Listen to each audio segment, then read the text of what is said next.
This is 16 to 1, a podcast about education, teaching, and learning.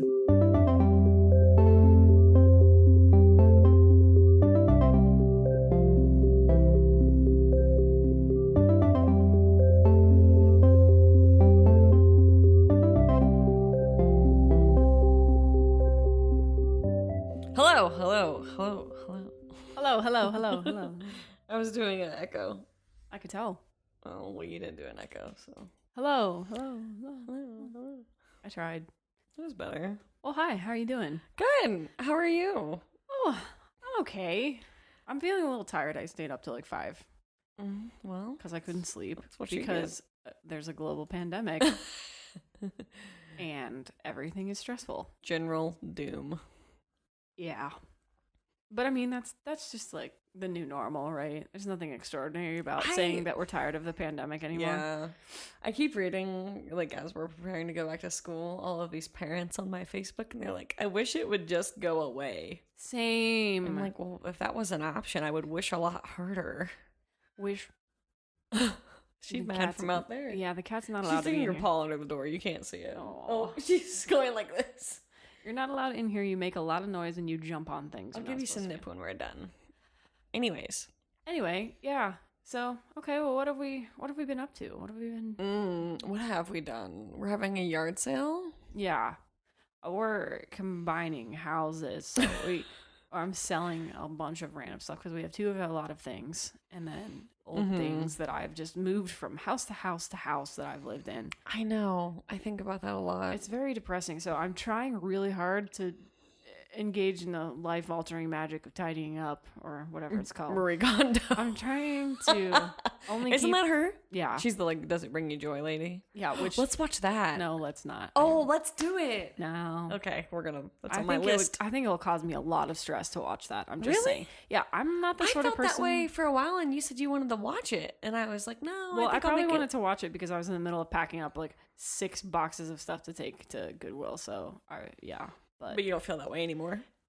Well, I've taken all of it to Goodwill now, and I still have a lot of stuff, but a lot of it's getting to the more necessary stuff now. So I feel no more need to get rid of things that don't spark joy. I'm just going to move them back here and then move them to the next house and then put them in the basement and never think about them. Yeah, that's what I'm going to do. No, I really am going to try really hard too. It's just a stressful, like, moving is a stressful thing in the middle of all of this because everything's shut down. Nothing works the way it's supposed to.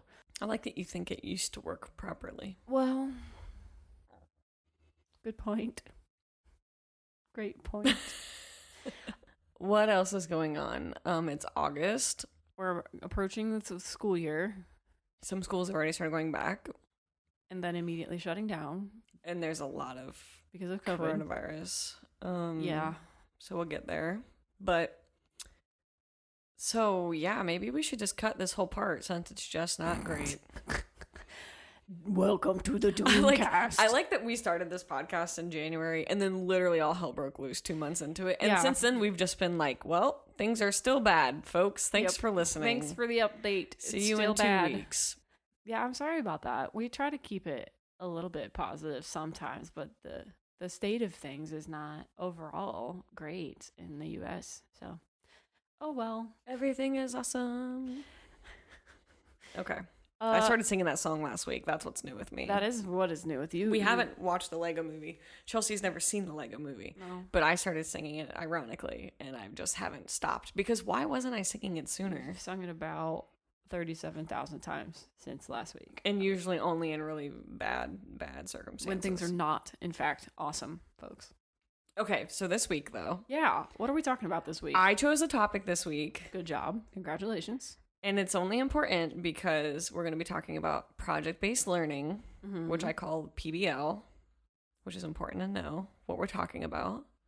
Project-based learning. We're probably going to say PBL because that's too many syllables. That's a lot. But if you haven't listened to episode 14, the Montessori Schools episode, shut us up right now. Turn us off. Go back to old us. Go back to episode 14 us. Listen to that first. Because the Montessori school, that sort of learning is huge in the sort of ideals and goals of project-based learning. So it would be a little bit helpful if you knew what a Montessori school was. Yeah. Because Maria Montessori is one of the educational figures that PBL has kind of shaped, as far as like her and some others. They were big leaders in the educational development of this type of learning. And so... Yeah. So what is project-based learning? So PBL? Project-based learning, I'm just going to do a little plug. This is one of my favorite things in a classroom. So it is, this is the actual definition. Yeah. Oh, just one note real quick. It is kind of a buzzword, buzz term that is probably a catch-all for things that a lot of teachers were already doing, but now has this term associated with it, just to keep in mind. And buzzwords get a bad rap in education because we just get so tired of all of these stupid acronyms for everything. Like there's just like PBL. There we go. But this is one that I actually really like. And I mean, my dad always jokes that in his 30 years in education, it was just the same stuff, just a new name. PBL is one of those too. So by definition, it is a teaching method in which students gain knowledge and skills by working for an extended period of time to investigate and respond to an authentic, engaging, and complex question, problem, or challenge. Put that in like layman's terms. What is that? Just, Basically, a student would just work on a project over an extended period of time, and the teacher can decide what that is. It can be a week, a semester. I've seen some people be able to like kind of weave it through a whole year, if that makes sense. So it's very flexible, but it engages them into solving like real world problems or answering complex questions.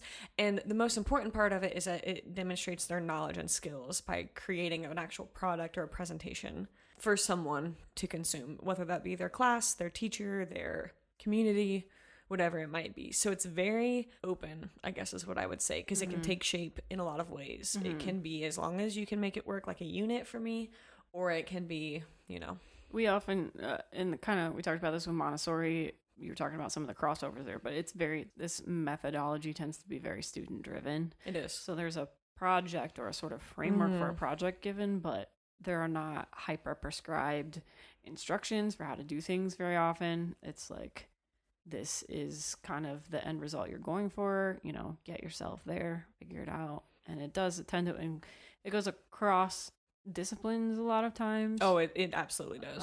So it's not just like, it's not one thing. I mean, like English and history often end up crossing over pretty easily, but I mean, even, there's no reason it can't go kind of all across the world of the liberal arts, for example. I mean, when I was student teaching, this is where it wasn't actually something I was really taught in college, like in my undergrad education, but when I got into student teaching, the school I was at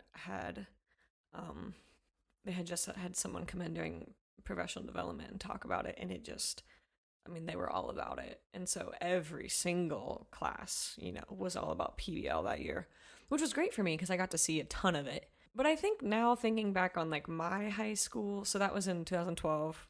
I graduated from high school in 2008.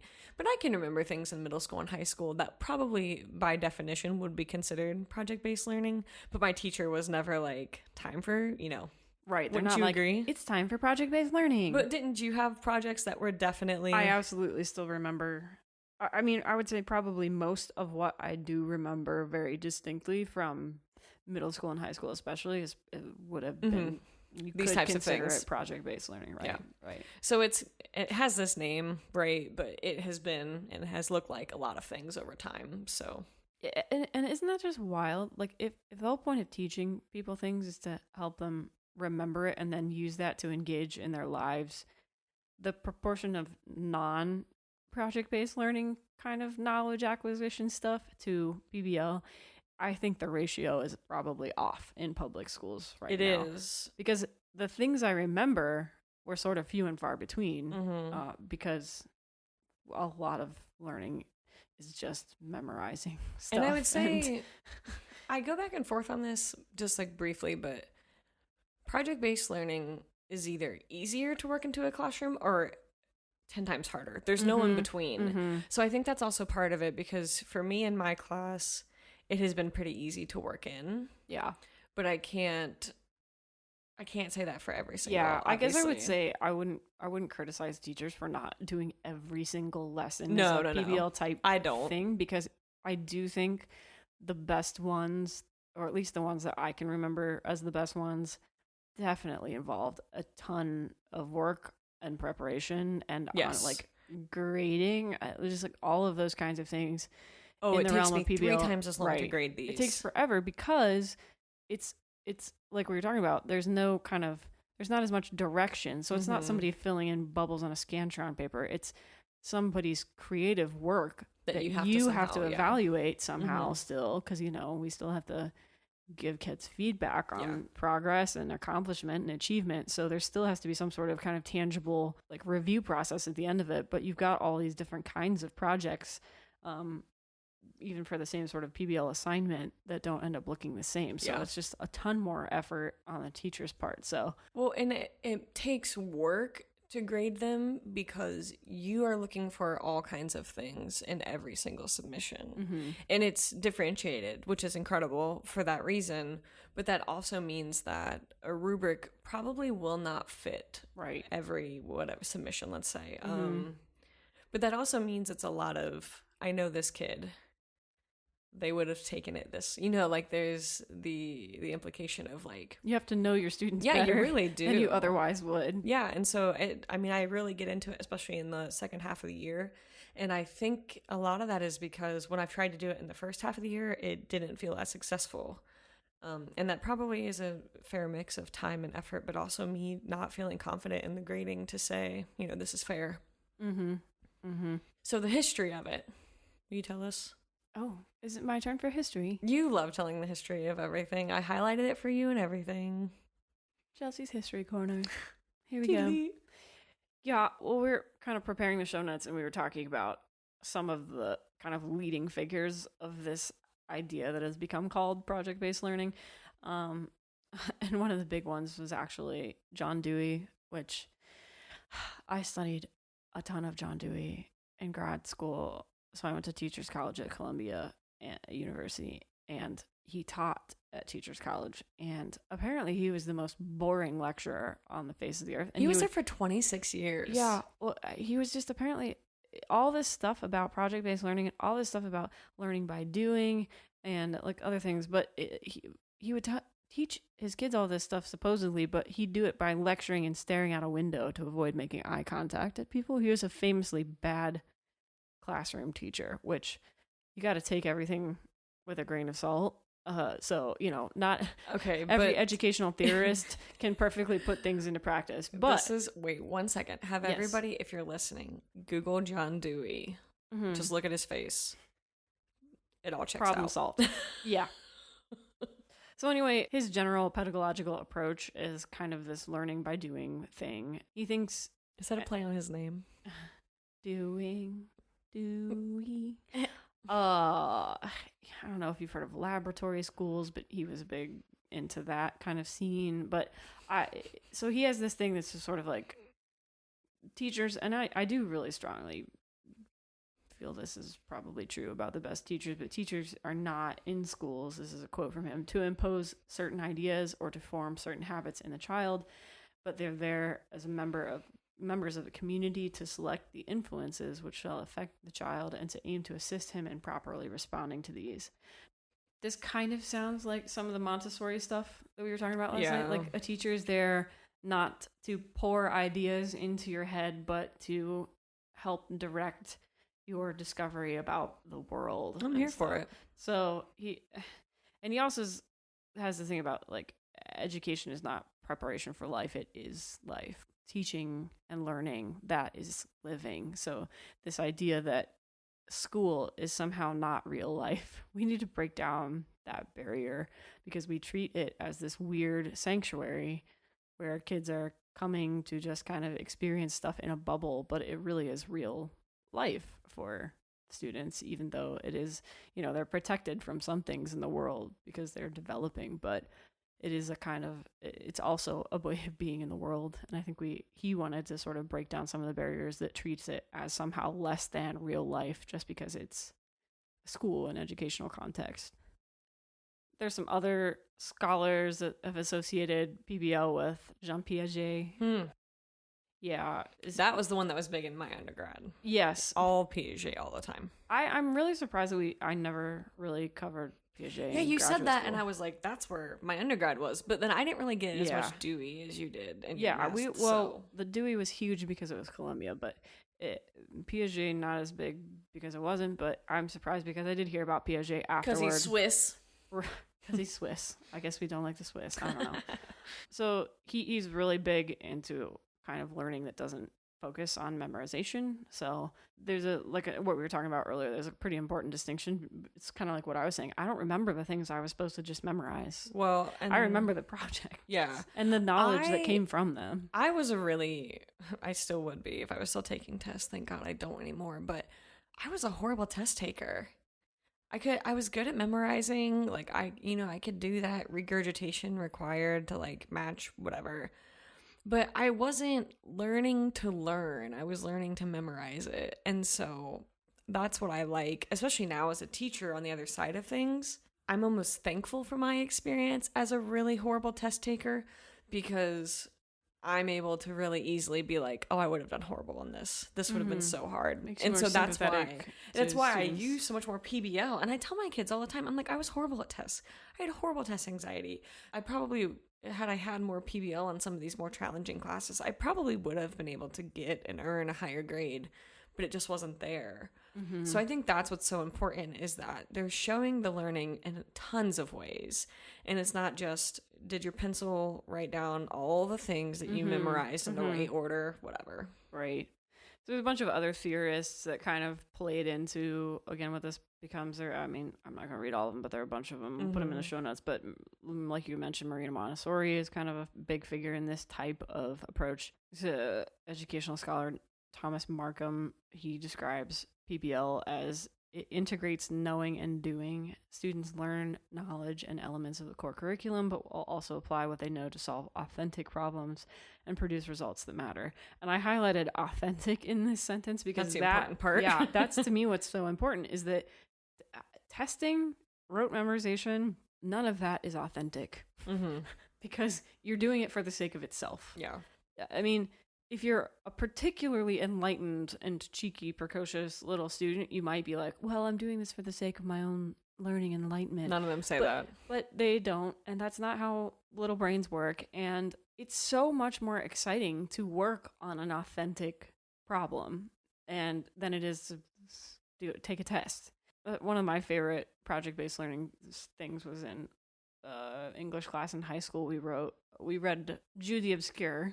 Took me a minute to remember that book title, but Thomas Hardy novel. We read Jude the Obscure, and then we were given an option to create a project based on Jude the Obscure rather than like write an essay on it or whatever. I think we had to write some notes about it, but we wrote up some stuff about it. But we could create a project in another medium.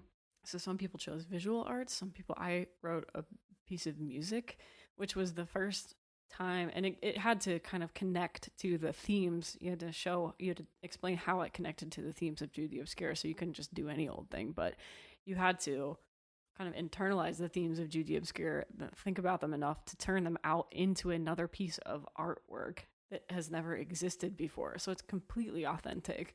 And that was for me really the first time I had to actually go to the trouble of, because I'd always, I'm pretty musical background, but I'd never gone to the trouble of trying to learn some of the basic rules of composition. I would sit at the piano and make some stuff up, but I never had to force myself how to learn to do, notation and stuff like that and put things in the right keys in the right order and right time signatures and all this stuff, which has become very important for me later in life, how to know how to do all that stuff. But that was a project that was in an English class that forced me to do all of this stuff that was in another medium that I love. So it was authentic in the sense that I'm not just doing this for the sake of showing that I know how to do it. I'm doing it for myself, for my own learning, for synthesizing ideas. It was collaborative because I had to work with my grandma was music, she's a big music person, and the music teacher at the high school, the orchestra teacher, I had to kind of work with all of them as a part of this. So these projects can reach far beyond the core subject matter that you're covering or whatever, but it presents all kinds of fun opportunities to learn new things and do new things. So yeah, that's really cool. Yeah, I've had a few projects like that, like with my kids, where they've gotten to do some. I've kind of like let go of some of those normal like the normal things that you put on kids to be like, oh, you're not gonna be able to get that done on time, those types of things, and just kind of was like, oh, Yeah, we had a long time to work on this, if I recall. Yeah, that's key. And Maybe that's a one of month the or hardest two. things in a school year about PBL is that it usually to be done well. So, one of the reasons that I chose project-based learning for this week is because as schools and districts and maybe you've already returned or you're planning on returning, I think that PBL could play a really important role in a school. And I think if teachers know sooner rather than later to start prepping for online work or hybrid or whatever it's going to look like, that could help the success of the beginning of the school year. So, like last spring when we moved online, it was hard to create meaningful assessments that were something that kids wouldn't easily cheat on, call each other, Google the answer for. Like if you're doing a Google form, like I could look at the submission on a Google form on a quiz and be like, oh, full you turned it on the exact same minute. Wow. I wonder if you were on a face, like that type of thing. Mm-hmm. And I think that PBL could be something that teachers could start implementing for that type of work to try to help kind of cut down on that, but also make the work more meaningful. Mm-hmm. Yeah, I think it's kind of driving me crazy that school districts are either delaying or just keeping their teachers in the dark about decisions about fall learning. It seems to make more sense to give teachers as much time as possible to prepare, and it seems like the best scenario for preparation would be to just start semesters online. Because then you wouldn't have the chaos of knowing whether or not you're going to be able to stay in school. Mm-hmm. So there's all this political flurry and fury around these issues, but to me it's disappointing because at the core, to me, it's an issue that quality of the education that students are going to get, and teachers should be enabled and empowered to give kids the best education they can, despite whatever circumstances. So it's just like having enough time to do some of this preparation, like what you're talking about, to me is very important. But school districts are dallying and lollygagging. Well, it's not an easy decision, which is really important. There's not a right decision, but Ohio's in a really weird spot, in this whole coronavirus situation anyways. So the governors, he wants us back in, but most of like Columbus Public, Cincinnati Public, they've all announced they're going to be online. So anyways, so basically what I found was that in the spring, the data that I was getting was unreliable. Just because they would cheat or, whatever it looked like. From assessments. Yeah, right. So, and like quizzes, like I was teaching of Mice and Men, and I taught the Crucible online. And so, just because we were off for 3 weeks, and then towards the end of the 3 weeks, we were off for another 3 weeks, like we were just never off for the rest of the year to know, okay, I'll be back. So, I wanted to include a couple of the really cool ideas some of my coworkers and I use to include PBL in our classrooms, because I think that it can look a lot of ways. And I felt like when I was thinking about our Montessori episode, I really liked that episode, but sometimes I wonder if we shouldn't include like what it can look like. You know what I mean? Like in the Montessori one, we were like, kids figure it out on their own, whatever the case. So here are a few examples of teachers that I know or myself personally that do. That would be, I think, by definition considered PBL. So one of them is our government teacher. And they have their student write their own amendment when learning the 27 Constitutional Amendment. And so that shows learning in a ton of ways, obviously. It has to be something unique. It has to be something that doesn't already exist. And they have to be able to understand the language and the nature of that type of document. And then it's turned in like an essay. And that's kind of a different way of approaching, I think, cool. Kind of the bounds of amendments. Yeah. Mm-hmm. One of the other English teachers basically did an oral history, and it essentially turned into like a podcast episode. So the students would pick a different piece or facet of local history. So like a local hero, a local athlete, a successful season, you know what I mean? Like a company in the area, like that was a staple or something like that, like the railroad, like, and then they were able to do interviews, either like if you're distance learning, obviously via email or teleconference. And then they wrote about it and produced, a recording of them telling this story, however they see fit. And then they were able to turn it in via Google email or putting on a flash drive, like for distance learning, obviously. Cool. Mm-hmm. I think we did something about either ancient history or philosophy that was producing a video like that too. Yeah. We weren't going out and interviewing people. It was more doing research about the subject, and we kind of made them humorous because that was part of the fun of the thing. But sure. But we were also putting our learning to work. So pretty distinctly remember that one. Well, and one of my favorite ones that I do personally is when we read The Crucible by Arthur Miller. I had the students create a very detailed conflict web and then they could use any theme of their choice. What's a conflict web? So a conflict web, for them, looks like the center bubble might be like women in Salem or men in Salem or relationships or something like that. And then from there, it would be broken down to the main characters of the Crucible. And then from there, they would create a web that connected all of them through the conflict based on if it's religious, political, personal, whatever that might be. And so it requires them to use textual support. We have to support it with a quote from the piece. It requires them to understand the characters well enough to say, this is why John Proctor and Abigail are mad at each other, or this is why Elizabeth Proctor is mad at her husband, or this is why Giles Corey wouldn't give up his farm, so it requires them to do a lot of that kind of work, but it shows me in a very literal way that they really understand the intricacies of this entire town and how they all turned on these people. Mm-hmm. And the kids really like doing it. They usually complete it on a poster board. And so it's a really neat way for them to show me that, they really got it. Mm-hmm. And it doesn't have to be, multiple choice questions or matching or filling the blank or true false. Like, there's so many ways that kids can show that they've learned. And for a piece like The Crucible, which is, an allegory for the Red Scare in the United States, it's not really simple. You know what I mean? Like, we're talking about a lot of characters with a lot of beef with each other. So for them to put them on paper and connect them and see all the interesting ways that they can find to work them, together, it's really neat for me. And I love grading them. Mm-hmm.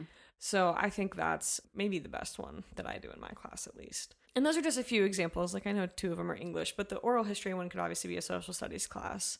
The writing their own amendments, that could be taken in a lot of ways as well. And I was even thinking, like, kids could use scientists or mathematicians or things like that to create some sort of histories for as well. So it's not just, it can be applied in a lot of ways. Mm-hmm. But so those are some of my favorites.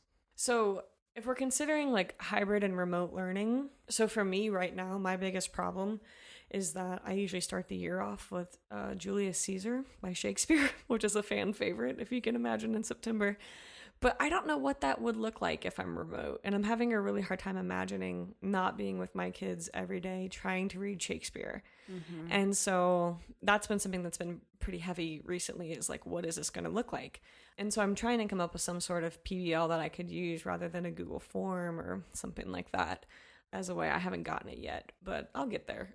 But those are the types of challenges I think a lot of teachers are probably facing right now too. Mm-hmm. But for those that are doing all distance learning, this would allow students the freedom to choose what sort of medium they have access to in order to complete it. So if they do have a device with internet, they could complete it online. And for those without a connection or a device, they could create something on a poster board or, some other sort of medium that could then be submitted later to the teacher. So it takes offering them this sort of freedom and creativity kind of takes away that issue of, which is one that we've heard a ton. Do our kids have internet? Do they have reliable internet? Right. Can they access it? Yeah. And then for hybrid learning, I think this would probably be best case scenario, obviously, but hybrid learning in some districts looks like they attend 2 days a week and are out 3 days a week, like doing distance learning. So that would be awesome to fill a week that way, because you might see your kids 2 days a week or 3 days a week, but that would give them access to resources when you're in class with them and would kind of offer them some guidance for the time when they're not there. And then it would be a great way to check in, those 2 days a week, like what you're learning, where are you? Mm-hmm. How are things? Mm-hmm. So I think we could see it happening in some really clever ways. But like I said, it's a lot of work too, to get it just right. I mean, teachers don't need to be doing more right now. Like, we already do enough, obviously. Mm-hmm. But I do think it's a good option. Obviously, I wouldn't be doing this whole episode with you if not. But, I mean, my district hasn't announced yet what it's going to look like. So like I said, I'm trying to figure out what Caesar can look like. Mm-hmm. You have to come up with 3 different options. Yeah, and I'm just not sure. I mean, because I could be teaching it in person and online at the same time. I could be teaching it hybrid. I mean, and this is the case for millions of teachers, literally. But, those are just some of the things that I've been trying to think about, is like, okay, what does it look like? Because I do have kids who don't have internet access. Mm-hmm. And so what could a PBL look like for them? That'd be different from someone with access. And how can we, I think it kind of levels the playing field. Because in the spring, I think we saw a lot of the inequality of not having, it all came up at once. Yeah. A very immediate problem became very apparent. I don't know. I mean, it's not a perfect thing, obviously, and you still need assessments. Like, I'm not ignorant of the importance of data, but I do think that in a year like this might be the best time to even try to do some of the things you thought about before, because I mean, we don't know what it's going to look like, you know? Yep. So that's my little plug for PBL. And I mean, you've done it. Like, every single person has done it. It just probably wasn't called that. Right. Your teacher doesn't come up to you and tell you we're doing PBL. Yeah, I never tell my kids it's what we're doing, but they've done a ton of it. I mean, but like I said, just to reiterate the point, those are the things that I really remember. I mean, college to me felt like a whole big project of PBL because it was a lot of the assessments were oral assessments, so you'd go and you'd have a conversation about how well you understand what it is. So, and those conversations can be kind of free roaming, and there's no set right answers. You're not being quizzed on factoids, you know, so that kind of stuff. But it just, I do think it can just have a much more lasting impact on a student's education than some other approaches. And I think that it, like you're saying, it provides opportunities to kind of level the playing field for students of different abilities and backgrounds. And but again, it's a ton of work for teachers, and we should do our best to make sure teachers are enabled to, you know, do what they want to be able to do with their students to foster these kinds of educational experiences. Yeah. So maybe we should stop defunding education. Hey, maybe we should stop defunding education. My turn. You beat me to it. It's really our tagline. I'm devastated. It's our official tagline. All right, you want to move on to fill in the blank here? Last week's question. This American astronaut and physicist, who at 32 was the youngest American ever to have traveled in space, was the only person to serve on each of the two committees to investigate the Challenger and Columbia space shuttle disasters. She died on this day, July 23rd, 2012. And who was that astronaut physicist? Sally Ride. Sally Ride. Personal hero of mine. Yeah, mine too. Another person you should go look at their picture of in Google Images, because her hair was fantastic. She's a boss. Absolute boss lady. Brilliant. I'm pretty sure she might have had even a little bit poofier hair than my mom had at one point in her life, but it was a very trendy thing in her life. It was consistent with the times, for sure. It's not the only thing I care about with regard to Sally Ride. I'm kind of a bit of a space junkie myself, so big fan of Sally Ride. But, okay. Anyway, yeah, this week. Jean Piaget, a Swiss psychologist known for his work on child development, had published multiple papers on blank by the age of 15. So what had what had Piaget published multiple papers on by the time he was 15? This one is hilarious. You're never gonna get it. just write into us, please, and just guess. Even if you don't know, like, just don't go look it up. We'll read the guesses if we get guesses from people, but don't Google it and send us our guess, and then you can Google it later because it's funny. Anyway, what did you learn this week? What did I learn this week? Past 2 weeks, I created a virtual classroom on Google Slides. My school was a Google school, using the Bitmoji shortcut on Chrome. It's so much fun. I, in the height of quarantine, had downloaded TikTok as a joke, and now it's not a joke to me anymore. But I saw on TikTok and a bunch of other places too that teachers were creating virtual classrooms, and so I watched a few YouTube videos on it, and I think it's going to be a great thing to be using as we're maybe transitioning from online to in-person to hybrid or whatever. Essentially, I have a Bitmoji of me, which is like a little character, fake, you know, Katie. Cartoon Katie. Yeah. And so I have placed her in my fake classroom. And so, like, I put the dog Stella in there, and I put, like, links to my school Twitter, and I put links to Julius Caesar, like a PDF, and No Fear Shakespeare, and, like, all types of things that would be helpful and useful for not just students, but parents as well, to kind of get the year started. Cool. And so I think I'm going to... It's very cute. It is very cute. I think I'm going to use it. I haven't quite figured out how it will work in conjunction with Google Classroom, but I'm just trying to have a few things ready in case, you know, in 2 weeks when we're about to go back, they come and say, you know, we've got to be online or whatever that's going to look like. So I'm just kind of prepping, but it took me about an hour to make. I watched some YouTube. I mean, I put a lot more effort into it than I probably really needed to, but it was a lot of fun. And so if you haven't looked up a virtual classroom and you are anticipating or will be using online learning, then I would really suggest it as a nice little, you know, home area for your families and stuff like that to use. Cool. I love it. I learned all about tools.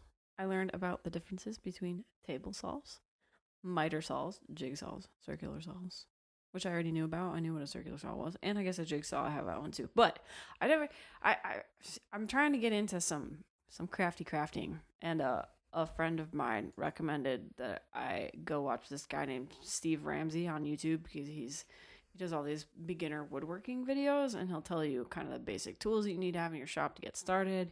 He goes through all kind of basic construction of pretty straightforward pieces, but then also does more complicated ones. But yeah, I learned about all kinds of different saws, and now I want to buy them all.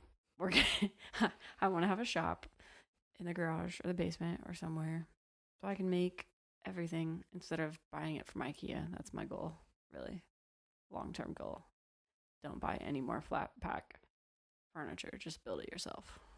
Why are you looking at me like that? Good stuff. I'm just anticipating all of the projects. There are going to be some projects, and I'm going to learn. So I'm going to do project-based learning.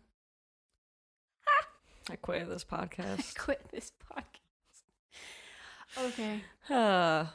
Anyway, it was fun. I stayed up watching YouTube videos of a guy building cabinets. It was good. It was soothing. It's a nice pandemic viewing. It's like Bob Vila. Yeah, kind of. It's sort of like Bob Ross, actually, but for wood instead of paint. It's kind of nice. Bob Vila. Is that who? What? Bob Vila? You don't know who Bob Vila is? I guess maybe I don't remember. He used to have a show. He's a woodworker. He's a home guy. Oh, okay. Oh my goodness. I cannot believe you do not know who Bob Vila is. I guess I failed. I mean, he did This Old House. Like, he was all... Oh my yeah, the gosh. beard guy. I remember Yeah. him. Yeah. Or you could have just been watching Tim the Toolman Taylor? Was that his name? Yes. Do you remember him? From Tool Time. From Tool Time, yes. Which was actually from Home Improvement. Yeah, Home Improvement. Yeah. There's a show within a show in Home Improvement. Tim Allen. Anyways, no, you're basically, honestly, you would probably find Bob Vila to be very calming, because he basically has the same demeanor as Bob Ross, but just not the afro. Okay. So, oh my gosh, I cannot believe you. Okay, so next week, 2 weeks from now, Chelsea's going to have learned everything about Bob Vila. Uh-huh. And I am, who knows what I'm going to find by then. Probably another super volcano at this rate, but yeah. Anyways. Sounds good. Well, good luck, and we'll see you next time. See ya. Bye.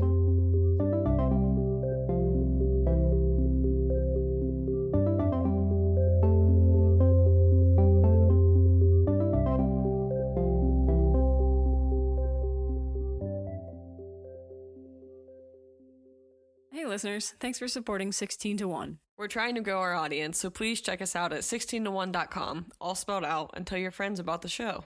On our website, you can find links to follow us on social media, an archive of all our old episodes, and a contact form where you can get in touch. Thanks again for listening, and we'll catch you next show. Cookie.